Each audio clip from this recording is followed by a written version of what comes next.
Analyzing standards. When analyzing standards, a PLC team works together to identify one or two specific standards within a pacing guide if one is provided by your district. The team identifies nouns by underlining and circling the verbs. This allows teachers to know what children need to be able to know, understand, and do independently. Teachers first need to understand what students need to learn. This helps prevent teachers from being inequitable and partial. Teachers are able to teach at the pace they need to, however, they do have the same end goal. So that means teachers have the flexibility to do what their students need instead of having to follow a set script each day. Standards are set so teachers know what they need students to learn. Learning progressions are great pathways to help students achieve those standards. But the journey of getting to mastery is encouraged to look different based on each classroom. Some questions to consider to assess if teaching provides equity with access and opportunity for learning is: how does your PLC currently determine the level of rigor for differentiated learning opportunities for all students against the established learning intentions and success criteria? What strategies does your PLC use to support students at different readiness levels in attaining mastery of the learning intention? And finally, does your PLC team engage in culturally responsive teaching? When creating a learning progression, the team works together to know and answer these questions. What prior knowledge is necessary for learners to be successful and engaging? What skills and concepts do students need to master and prior standards?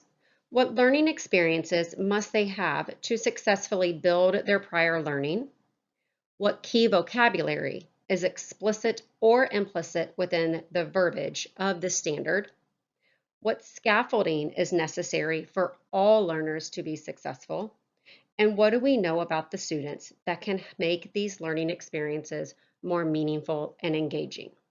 These questions can also be found on page 39 of the text. To maximize impact on student learning, students need to know where their learning is headed every day. By making the learning target or intentions of the lesson visible, the students are able to reflect and keep track of their progress. To get a clearer sense of the day's expectation, try breaking the learning intentions down into 3 parts: content, language, and social intentions. With colleagues and students alike, being transparent about the success criteria and evidence of learning will guide future conversations around moving learning forward. Using I can statements help the teacher and student make judgments about the quality of learning. It will also help students monitor their success and set goals for their own learning. Continuously assess learning intentions and success criteria to determine the effectiveness of developing these criteria. Creating learning intentions for an entire unit at once may not be effective or efficient if the students are not moving along at the predicted pace. Continual collaboration with your PLC team is needed to discuss assessment data and to make instructional decisions for the following day or lesson. Follow the needs of your students by using consistent and regular formative assessments. Each class and learner are different, so follow the needs of your students instead of a predetermined timeline. In conclusion, teachers should analyze the standards and curriculum expectations. They should provide equity in access and the opportunity for learning. They should outline learning progressions. They should develop learning intentions and success criteria. These things should be as transparent as possible. And they should move beyond a single instructional day.